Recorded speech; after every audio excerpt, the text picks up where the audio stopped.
Bible एक वर्ष में। नमस्कार, आप सबका बाइबल एक वर्ष में स्वागत है। आप सब ने जो कदम उठाया है प्रभु के वचन सुनने के लिए, यह हमारे जीवन के अंधेरों को दूर करेंगे और हमें प्रभु के प्रकाश में चलाएंगे।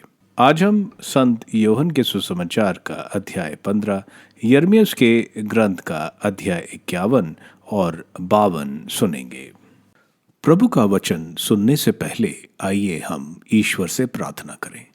हे प्रभु, हम आपका वचन सुनने वाले हैं। हमारे मन की आंखें खोलें और हमें आध्यात्मिक प्रज्ञा दें ताकि हम आपको जान सकें और आपके वचन के अनुसार अपना जीवन जिए। यह हम मांगते हैं आपसे प्रभु यीशु के नाम, आमीन।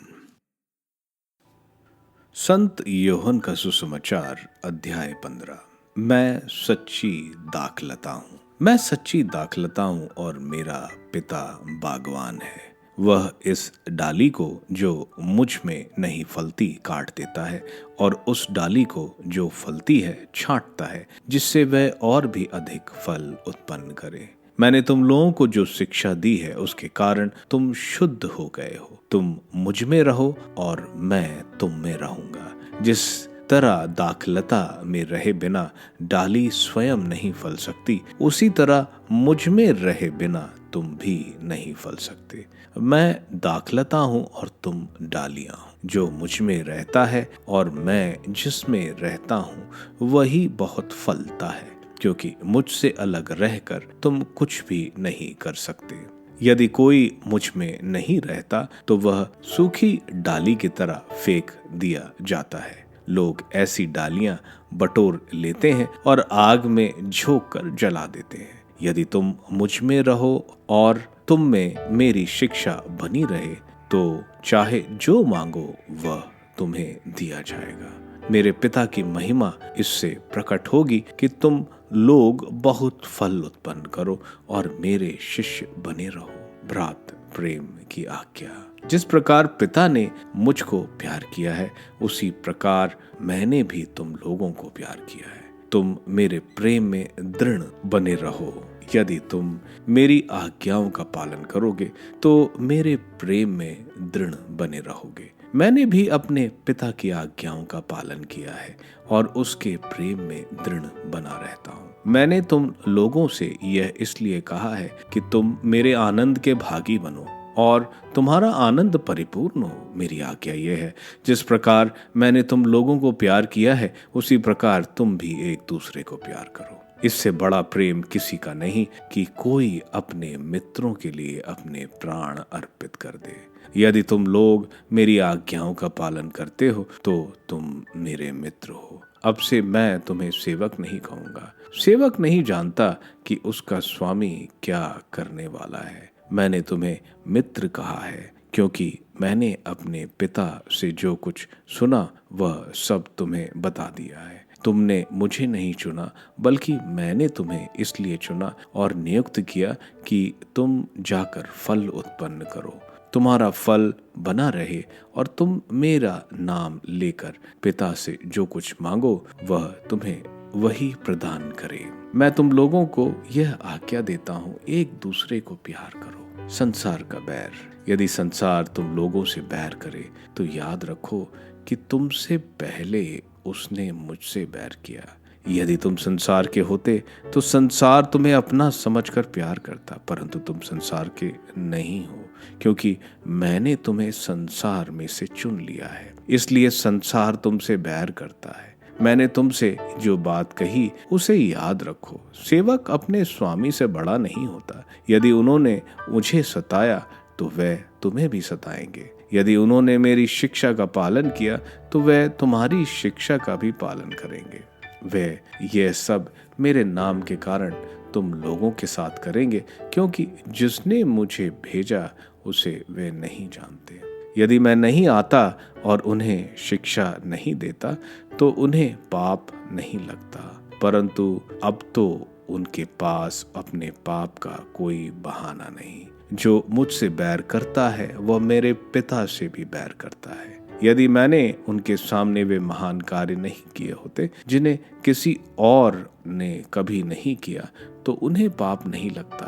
परंतु अब तो उन्होंने देखकर भी मुझसे और मेरे पिता से बैर किया है। यह इसलिए हुआ है कि उनकी संहिता का यह कथन पूरा हो जाए, उन्होंने अकारण ही मुझसे बैर किया। जब वो सहायक पिता के यहाँ से आने वाला, वह सत्य का आत्मा आएगा, जिसे मैं पिता के यहाँ से तुम लोगों के पास भेजूंगा, तो वह मेरे विषय में साक्ष्य देगा और तुम लोग भी साक्ष्य दोगे, क्योंकि तुम प्रारंभ से मेरे साथ रहे हो। यिर्मयाह का ग्रंथ अध्याय 51। बाबुल को दंड। प्रभु यह कहता है, देखो मैं बाबुल के विरुद्ध, खलदेव वासियों के विरुद्ध एक विनाशकारी भवंडर उठाऊंगा। मैं ओसने वाले को बाबुल भेजूंगा और वे उसको ओसाएंगे, और जब उसके संकट के दिन वे उसे हर ओर से घेरेंगे तो उसका देश खाली कर देंगे। धनुर्धर को अपना धनुष मत तानने दो और उसे अपना कवच पहनकर खड़ा मत होने दो। उसके नवयुवकों को जीवित मत छोड़ो, उसकी समस्त सेना का विनाश कर दो। वे खलदेइयों के देश में मारे जाकर और उसकी सड़कों पर घायल होकर गिर जाएंगे, क्योंकि इज़राइल और यूदा का परित्याग उनके ईश्वर विश्वमंडल के प्रभु ने नहीं किया है, बल्कि खलदेइयों का देश इज़राइल के परम पावन के विरुद्ध किए गए पापों से भर गया है। बाबुल से भाग जाओ, हर आदमी अपने प्राण की रक्षा करे, उसके दंड में अपना विनाश मत होने दो, क्योंकि यह घड़ी प्रभु के प्रतिशोध की है, वह उससे बदला चुका रहा है। प्रभु के हाथों में बाबुल सोने का एक प्याला था, जो समस्त पृथ्वी को मतवाला बना देता था। राष्ट्रों ने उसकी मदिरा पी थी, इसलिए राष्ट्र पागल हो गए थे। बाबुल अचानक गिर पड़ा है और चकनाचूर हो गया है। उसके लिए विलाप करो, उसके दर्द के लिए मरहम लाओ, हो सकता है वह चंगा हो जाए। हम बाबुल को चंगा करना चाहते थे, लेकिन वह चंगा नहीं हुआ। उसे छोड़ो, हम चले, हर आदमी अपने अपने देश चले, क्योंकि उसका दंड आसमान छू रहा है, वह आकाश तक पहुंच गया है। प्रभु ने हमारी धार्मिकता प्रकट कर दी है। आओ हम सियोन में अपने प्रभु ईश्वर के कार्य का बखान करें। तीर तेज कर लो, अपनी ढाल उठा लो। प्रभु ने मेदिया के राजाओं को उत्तेजित कर दिया है, क्योंकि उसका उद्देश्य बाबुल का विनाश करना है। यह प्रभु का प्रतिशोध है, उसके मंदिर का प्रतिशोध। बाबुल के प्राचीरों के विरुद्ध झंडा उठा लो, पहरा कड़ा कर दो, पहरेदारों को नियुक्त करो, घात से आक्रमण की तैयारी करो, क्योंकि प्रभु ने वह योजना बना ली है और वह कर दिया है जो वह बाबुल के निवासियों के विषय में बोला था। तुम जो अनेकानेक जलाशयों के किनारे रहते हो, जो धनकोशों से परिपूर्ण हो, तुम्हारा अंत आ गया है, तुम्हारी लूट के धन का अंत है। विश्वमंडल के प्रभु ने अपनी शपथ खाई है, मैं तुम्हें टिड्डे की तरह लोगों से भर दूंगा और वे तुम पर जय घोष करेंगे। यह वही है जिसने अपने सामर्थ्य से पृथ्वी बनाई, जिसने अपनी प्रज्ञा से संसार को उत्पन्न किया और अपने विवेक से आकाश फैलाया। जब वह गरजता है तो आकाश से मूसलाधार वर्षा होती है। वह पृथ्वी के सीमांतों से बादल बुलाता है, वह वर्षा के साथ बिजली चमकाता और अपने भंडारों से पवन बहाता है। मनुष्य चकित रह जाते और नहीं समझ पाते हैं। सोनार अपनी मूर्ति पर लज्जित है, उसकी मूर्तियां मिथ्या हैं, उनमें प्राण नहीं है, वे आसार हैं और उपहास के पात्र हैं। दंड का समय आने पर वे नष्ट हो जाएंगे, किंतु याकूब का ईश्वर ऐसा नहीं है। वह सभी वस्तुओं की सृष्टि करता है और इज़राइल उसकी अपनी विरासत है। उसका नाम सर्वशक्तिमान प्रभु है। तू ही हमारा हथौड़ा और युद्धास्त्र है। मैं तुझसे राष्ट्रों को तोड़ता हूँ, मैं तुझसे राज्यों का विनाश करता हूँ। मैं तुझसे घोड़ों और सवार को तोड़ता हूँ, मैं तुझसे रथ और रथारोही को तोड़ता हूँ। मैं तुझसे पुरुष और स्त्री को तोड़ता हूँ, मैं तुझसे बूढ़े और जवान को तोड़ता हूँ, मैं तुझसे युवक और युवती को तोड़ता हूँ, मैं तुझसे चरवाहे और रेवड़ को तोड़ता हूँ, मैं तुझसे किसान और उसके बैलों को तोड़ता हूँ, मैं तुझसे शतपों और सेनापतियों को तोड़ता हूँ। मैं बाबुल और खलदेई के सभी निवासियों को उन सब अपराधों के लिए जो उन्होंने सिय्योन के विरुद्ध किए गए हैं, तुम लोगों की आंखों के सामने दंड दूंगा। यह प्रभु की वाणी है। मैं अपनी भुजा तुम्हारी ओर बढ़ाऊंगा और तुम्हें शिखरों पर से नीचे लुढ़काऊंगा और तुमको जला हुआ पर्वत बना दूंगा। तुम में से एक भी पत्थर ना तो कोने के लिए और ना एक भी पत्थर नींव के लिए लिया जाएगा, बल्कि तुम सदा के लिए उजाड़ हो जाओगे। यह प्रभु की वाणी है। एक झंडा भूमि पर गाड़ दो, राष्ट्रों में तुरही बजा दो, उसके विरुद्ध राष्ट्रों को अर्पित करो, उसके विरुद्ध राज्यों का आह्वान करो। अराट, मित्री और अश्कनेज का उसके विरुद्ध सेना नायक नियुक्त करो। घोड़ों को झलमल टिड्डियों की तरह उस पर आक्रमण करने दो। उसके विरुद्ध राष्ट्रों को अर्पित करो, अपने क्षत्रपों और अधिपतियों और अपने राज्य के प्रत्येक देश के साथ मेदिया के राजाओं को। भूमि कांपती और छटपटाती है, क्योंकि बाबुल के विषय में प्रभु की योजनाएं पूरी हो रही हैं।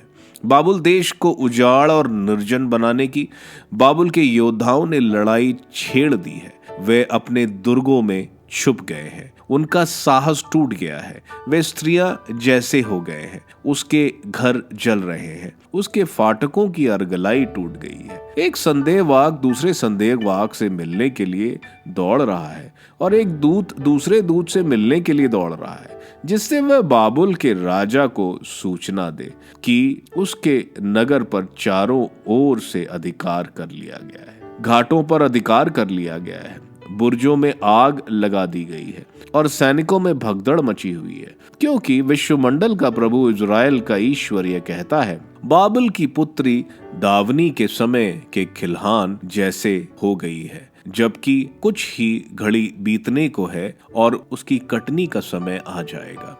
ईश्वर का प्रतिशोध। बाबुल का राजा नबूकदनेस्सर मुझे खा गया है, वह मुझे निगल गया है, उसने मुझे खाली बर्तन बना दिया है, वह मुझे पंखदार सर्प की तरह निगल गया है, उसने मेरे स्वादिष्ट मांस से अपना पेट भर लिया है और मुझे उगल दिया है। सिय्योन के निवासी ये कहें, मुझ पर और मेरे कुटुंबों पर किया गया अत्याचार बाबुल के सिर पड़े। यरूशलेम यह बोले, मेरा रक्त खलदेवी वासियों के सिर पड़े। इसलिए प्रभु ये कहता है, देखो मैं तुम्हारा पक्ष लूंगा, मैं तुम्हारा बदला चुकाऊंगा, मैं उसका समुद्र सुखा दूंगा और उसका जल स्रोत सूखने दूंगा और बाबुल खंडहरों का ढेर हो जाएगा, गीदड़ों की मांद, विनाश और उपहास का पात्र। वहां कोई नहीं रहेगा। वे मिलकर युवा सिंहों की तरह गरजेंगे, शेरनी के बच्चे की तरह गरजाएंगे। जब वे उत्तेजित होंगे तो मैं उनके लिए भोजन तैयार करूंगा और उन्हें इतना अधिक पिलाऊंगा कि वे उन्मत्त हो जाएंगे और चिर निद्रा में सो जाएंगे और कभी नहीं जागेंगे। यह प्रभु की वाणी है। मैं उनको मेमनों की तरह, मेंढों और बकरों की तरह कसाई खाना ले जाऊंगा। बाबुल का शोक गीत। शेशक किस तरह अधिकार में आ गया है, समस्त पृथ्वी का गौरव पराजित हो गया है। बाबुल किस तरह राष्ट्रों के बीच आतंक का पात्र बन गया है। समुद्र बाबुल पर चढ़ाया है, वह गरजती लहरों से ढक गया है, उसके नगर उजाड़ हो गए हैं, वह निर्जल देश और मरुभूमि बन गया है, वह देश जहां कोई नहीं रहता, जिससे होकर कोई नहीं जाता। बाबुल छोड़ने का परामर्श। मैं बाबुल में बैल को दंड दूंगा और उसने जो निगला उसके मुंह से उगलवाऊंगा। राष्ट्र उसके पास फिर कभी भीड़ नहीं लगाएंगे। बाबुल की चार दीवारी ढह गई है, मेरी प्रजा उसके यहाँ से बाहर चले जाओ। हर व्यक्ति प्रभु के प्रचंड क्रोध से अपने प्राणों की रक्षा करे। देश में सुनी गई अफवाह से, जब एक वर्ष एक अफवाह फैलती है और फिर दूसरे वर्ष दूसरी अफवाह और देश में हिंसा छा गई हो और एक शासक दूसरे शासक के विरुद्ध हो गया हो, तो हिम्मत मत हारो, भयभीत मत हो, किंतु देखो वे दिन आएंगे जब मैं बाबुल की देव मूर्तियों को दंड दूंगा। उसका सारा देश अपमानित किया जाएगा, उसके सभी मारे हुए लोग उसके भीतर गिरकर पड़े रहेंगे। तब आकाश और पृथ्वी और जो कुछ उनमें है बाबुल की दशा पर प्रसन्न होकर गाने लगेंगे, क्योंकि उसका विनाश करने वाले उस पर आक्रमण करने के लिए उत्तर से आएंगे। यह प्रभु की वाणी है।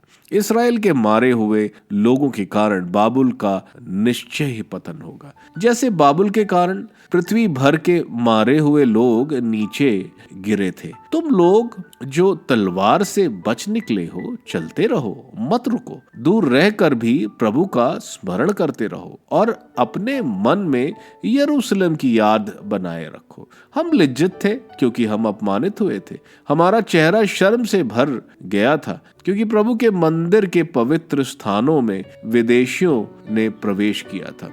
प्रभु कहता है, किंतु देखो वे दिन आ रहे हैं जब मैं उसकी देव मूर्तियों को दंड दूंगा और उसके देश भर में घायलों की कराह सुनाई देगी। भले ही बाबुल आकाश तक पहुंच जाए, भले ही वह अपनी ऊंची चार दीवारियों को दुर्गम बना ले, तब भी मेरे भेजे हुए विनाशकर्ता उस पर आक्रमण करने आएंगे। यह प्रभु की वाणी है। सुनो बाबुल से आने वाले चित्कार, खलदेइयों के देशों से महाविध्वंस का कोलाहल, क्योंकि प्रभु बाबुल को उजाड़ रहा है और उसकी ऊंची बोली बंद कर रहा है। उसकी तरंग उनके जलधारों की तरह गरज रही है, उनकी ध्वनियां का कोलाहल बढ़ गया है, क्योंकि उस पर बाबुल पर एक विनाशकर्ता चढ़ाया है।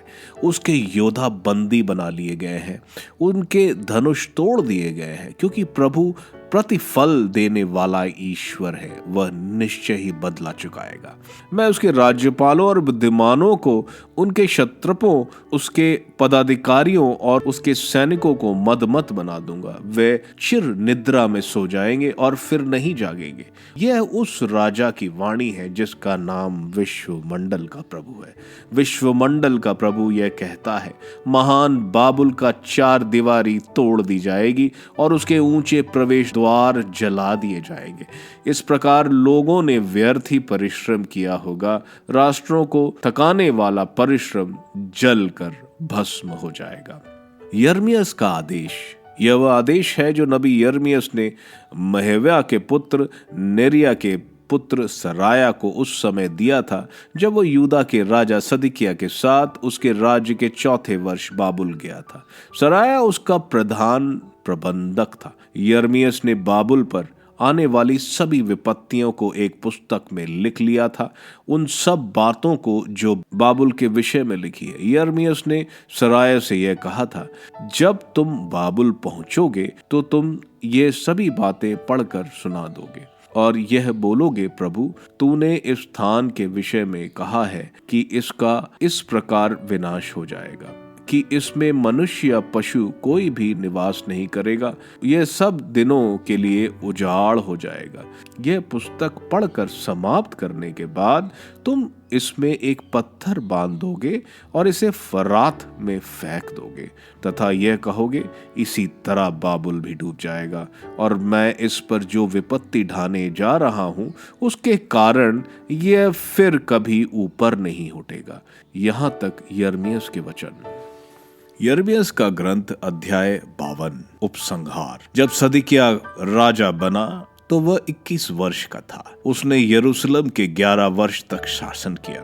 उसकी माता का नाम हमतुल था। वह लिबाना वासी यिर्मयाह की पुत्री थी। उसने यहोयाकीम की तरह वही किया जो प्रभु की दृष्टि में बुरा है। यरूशलेम और यूदा पर प्रभु इतना क्रुद्ध था कि उसने उन्हें अपने सामने से दूर करने का निश्चय किया। उस समय सदिकिय्याह ने बाबुल के राजा के विरुद्ध विद्रोह किया। उसके शासनकाल के 9वें वर्ष 10वें महीने के 10वें दिन बाबुल का राजा नबूकदनेस्सर अपने समस्त सेना के साथ यरूशलेम पर आक्रमण करने आया। यह घेराबंदी सदिकिय्याह के राज्यकाल के 10वें वर्ष तक बनी रही। उस वर्ष के चौथे महीने के 9वें दिन नगर की चार दीवारी में दरार की गई, क्योंकि नगर में अकाल पड़ा था और खाने के लिए लोगों के पास कुछ नहीं रह गया था। यद्यपि खलदेई नगर के चारों ओर पड़े हुए थे, फिर भी सब सैनिक राजकीय उद्यान की 2 दीवारों के बीच वाले फाटक से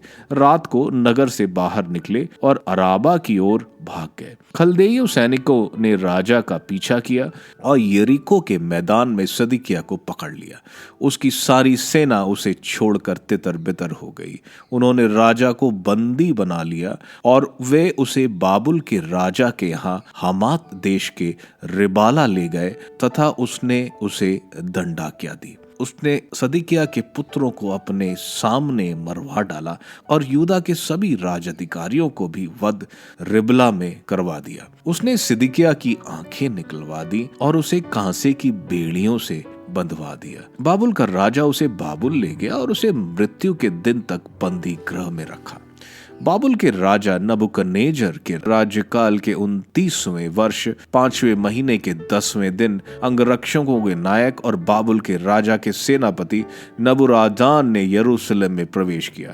उसने प्रभु का मंदिर, राजा का महल और यरूशलेम के सब घर जला दिए। उसने यरूशलेम के सब बड़े बड़े भवन भस्म कर दिए। अंगरक्षकों के नायक के साथ जो खलदेई सेना आई थी, उसने यरूशलेम की 4 दीवारी गिरा दी। नगर के कुछ सब से गरीब लोगों को, नगर में छूट गए निवासियों को, जो लोग बाबुल के राजा के समर्थक बन गए थे और जो भी कारीगर शेष रह गए थे, उन सब की अंगरक्षकों के नायक नबूरादान ने निर्वासित किया। किंतु रक्षा दल के नायक नबूरादान ने देश के कुछ सबसे गरीब लोगों को दाखबारियों और खेती में काम करने के लिए छोड़ दिया। कलदेइयों ने प्रभु के मंदिर के कांसे के खंबे तथा प्रभु के मंदिर के ढेले और कांसे का होज टुकड़े टुकड़े कर दिए और उनका कांसा बाबुल ले गए। वे बर्तन, फावड़ियां, कैंचियां, छिड़काव पात्र, कटोरे और कांसे के सब सामान ले गए जो मंदिर की सेवा में काम आते थे। रक्षा दल का नायक प्याले, धूपदान, छिड़काव पात्र, बर्तन, दीपाधार, कटोरे और इत्रदान भी जो सोने और चांदी से बने थे उठाकर ले गया। सुलेमान ने प्रभु के मंदिर के लिए जो 2 खंबे, हौज, उसके नीचे अवशिष्ट कांसे के 12 सांड और ठेले बनाए थे, उनके कांसों का वजन इतना अधिक था कि वह तोला नहीं जा सकता था। जहां तक खंबों का संबंध था, हर खंबे की ऊंचाई 18 हाथ थी, उसकी परिधि 12 हाथ और उसकी मोटाई 4 उंगल थी और वह खोखला था। उसके ऊपर कांसे का शीश था, प्रत्येक शीश की ऊंचाई 5 हाथ थी। स्तंभ शीश के चारों ओर कांसे की जाली और अनार थे। दूसरा खंबा भी ठीक इसी तरह का था। अलग अलग किनारों पर उभादार अनारों की संख्या 96 थी। चारों ओर जाली पर लगे अनारों की कुल संख्या 100 थी। अंगरक्षकों के नायक ने प्रधान याजक सराया, दूसरे याजक सफन्या और 3 द्वारपालों को, एक खोजा को जो सैनिकों का प्रधान था और राजा के 7 मंत्रियों को भी जो उस समय नगर में उपस्थित थे, बंदी बनाया और इनके अतिरिक्त सेनापति के सचिव को, जिसने लोगों को सेना में भर्ती किया था, और देश के 60 व्यक्तियों को जो उस समय नगर में उपस्थित थे। अंगरक्षकों के नायक नबूरादान ने उन्हें बाबुल के राजा के पास रिबला भेज दिया। बाबुल के राजा ने उन्हें हामांत प्राप्त के रिबला में मरवा डाला। इस प्रकार यूदा के लोगों को अपने देश से निर्वासित किया गया। नबूकदनेस्सर जिन लोगों को बंदी बनाकर ले गया, उनकी संख्या इस प्रकार थी। 7वें वर्ष 3033 यहूदी।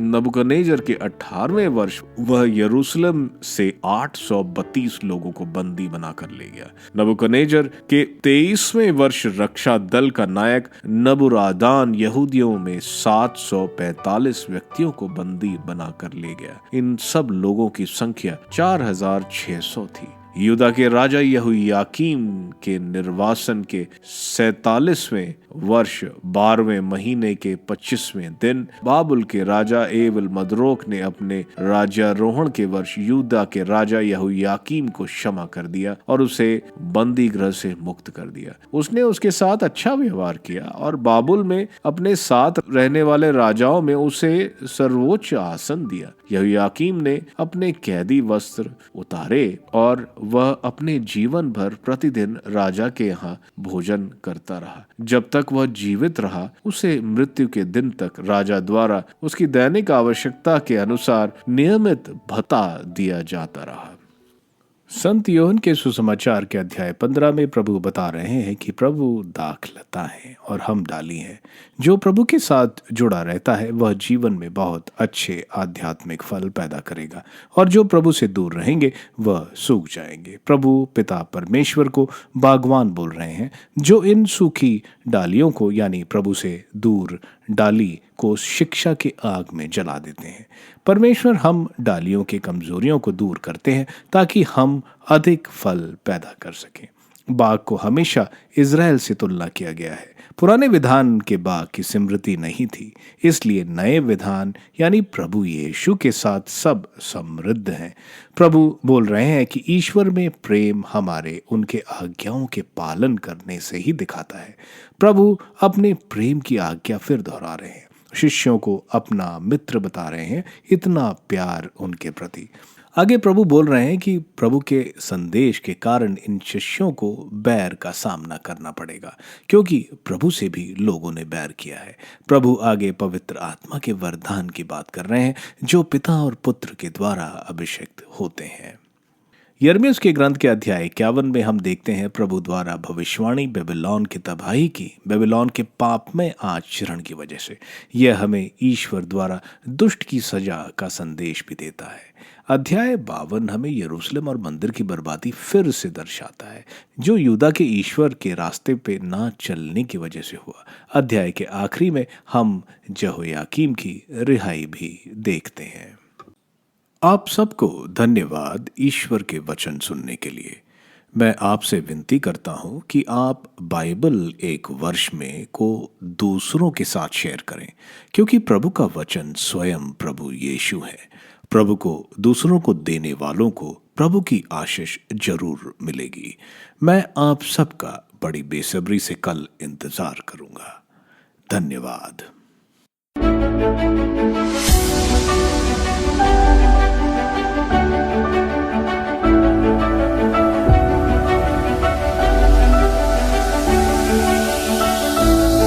बाइबल एक वर्ष में